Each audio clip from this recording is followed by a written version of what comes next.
occasionally picked up small kits like things like this used to be offered with some regularity by small by builders who used to also worked in like HO and O scale,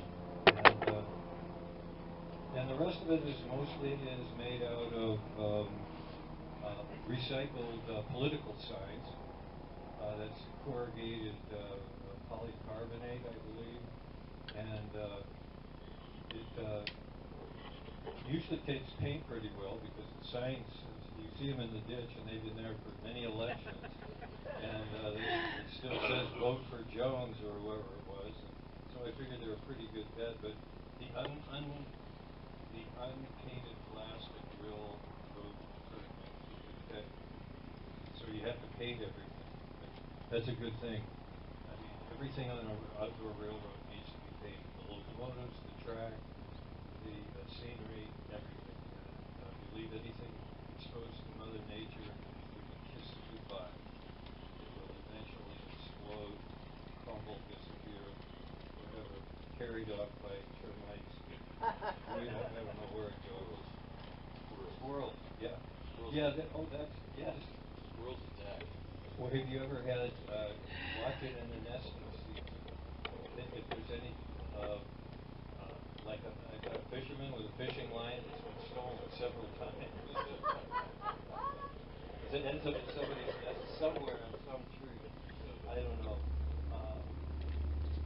One time I had to chase that crane that's hanging out over the harbor there. That disappeared. And I found it minus cable. It had thread wrapped around the cable with a hook on the end. Gone.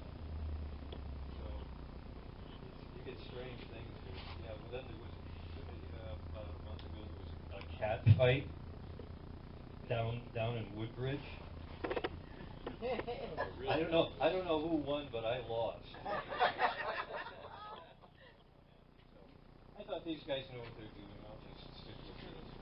I don't like painting tracks because I've had N scale, HO scale, and ON3,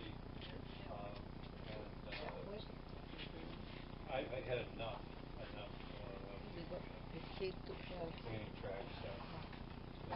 So that's. And look who's here. I don't know. How's he doing? Look at this guy. Look at this guy. You guys are, I'm sure you're fine. I don't know where I'll be, but you'll find me. Yes. We'll find you in the shade somewhere. Yes. Okay. Thank you very much.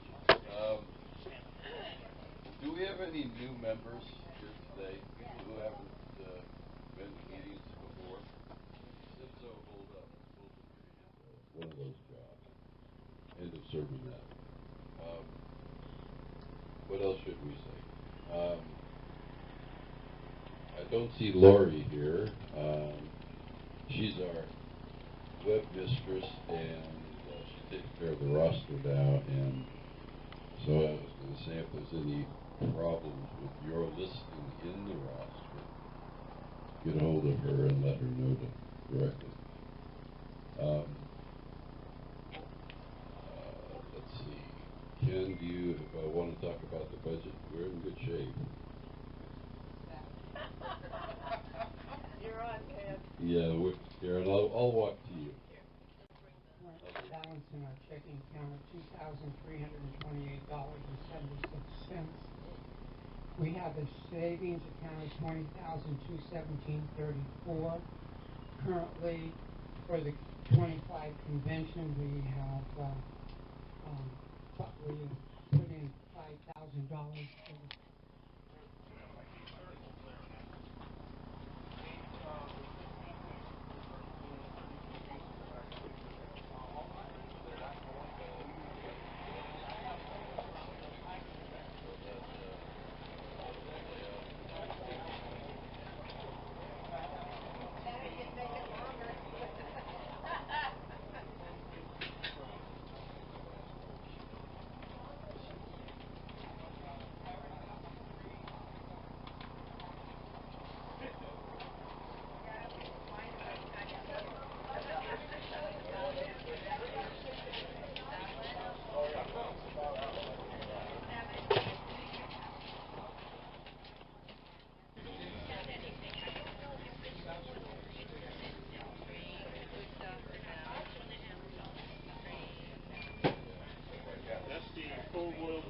that 4 cars. It was, I think, just run one time, and that's about it. I live over in the other part of town in Sacramento, so anyway, we come over here to see your layout. And you're Richard Heisler? Heisler. Richard Heisler, okay. And you're just actually, I guess you're called north side of Stockton, more or less? Yeah. Anyway, tell me a little bit about your layout. I understand it looks like it might be a little bit of steam, but it's interesting. It's old time stuff, and we love this kind of stuff. People usually don't model this kind of railroad. And I'm just going to swing by, just kind of give you an idea. This is just a piece of the video, and just give you an idea of what he has here. And it's very interesting because it looks like most of it's scratch built. And it's very interesting because this is something you don't see on the market. So this is what we like in being in Garden Railroad as a modeler. We have a lot of fun with it. And this is the Sacramento Valley Garden Railroad Society. And he invited us over to his home. So tell us a little bit more about your layout and how you did it, how you built it. Go ahead. Well, I've almost built it twice. Some of my ideas didn't go so well the first time, but the foundation of it was strong. It was all pressure treated on concrete piers, and I put regular plywood and coated it with two-part epoxy on the top. But the sun took care of that, and the wood got dry rot in it, and so the top's been replaced with pressure treated wood and cement. Panels. And I noticed the rails too. You're putting ballast into the rails, and that's something a lot of people don't do. But it gives a little more effect to the railroad. And just take a look at the buildings. Look at the buildings here. And this is all. Look at that looks like a mailbox down there. I don't know if you can see it or not, but I'm going to run you down so you can see this. You will not believe this. But look at this. This is a mailbox. And in this mailbox, look at across the town here. He's really got a lot of scenes. Look at the detail that he's put in here.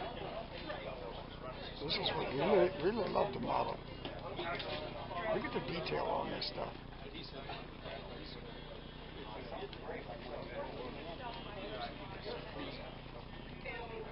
We really enjoy what he's done here.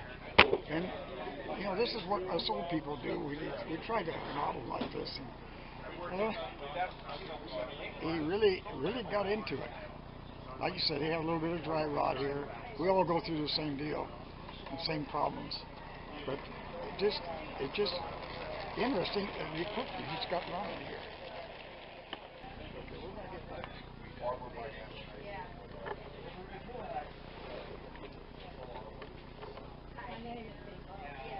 This is some more of the detail that he's gotten into. I just wanted you to see some of it.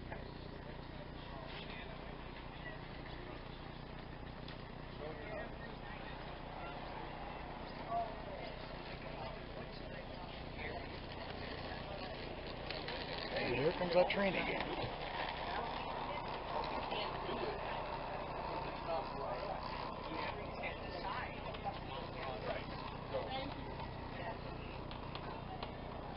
It's looking like a dog bone setup. That's the way it's set up here. And then he's got a siding that's going around this direction, down the side of the house. And here's another part of the town. And I'm just going to kind of give some close-up some of it here. Anybody want any goodies over here at the table? Please? Of course, you're the part of your day. Sit on my hand. What you need is more railroad equipment, right? Every time I see it. I'll get around a post here.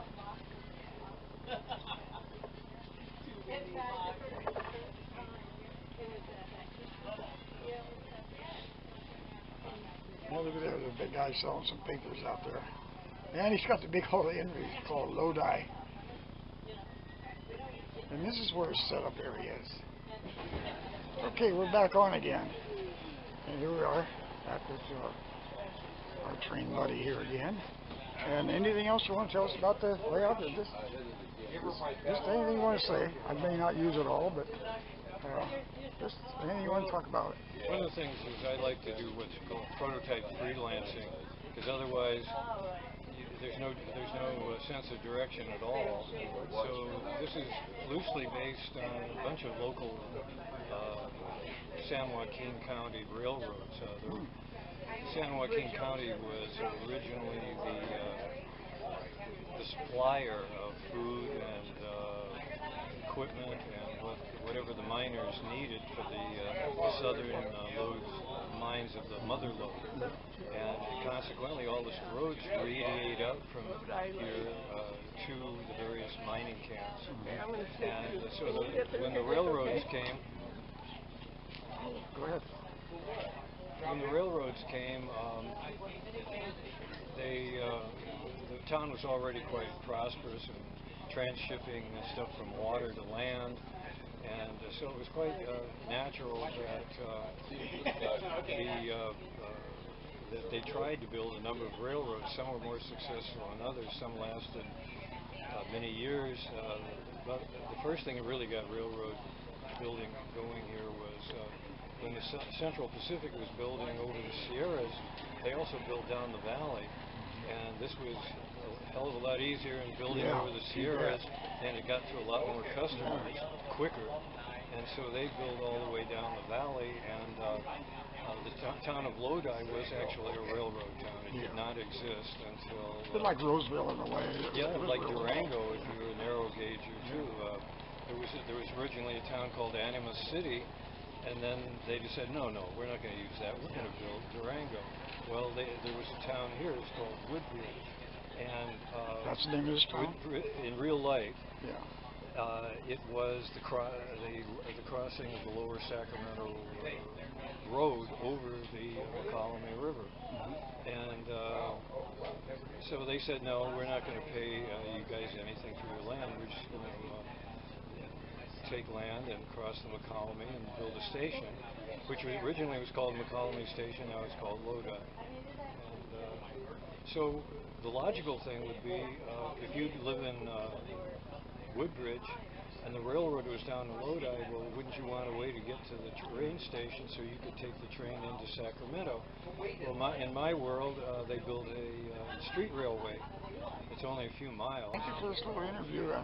I know there's a lot more we could talk about.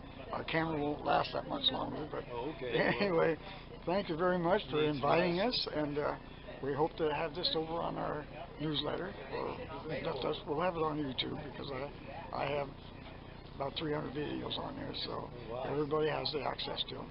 Excellent. Okay, thank you very much.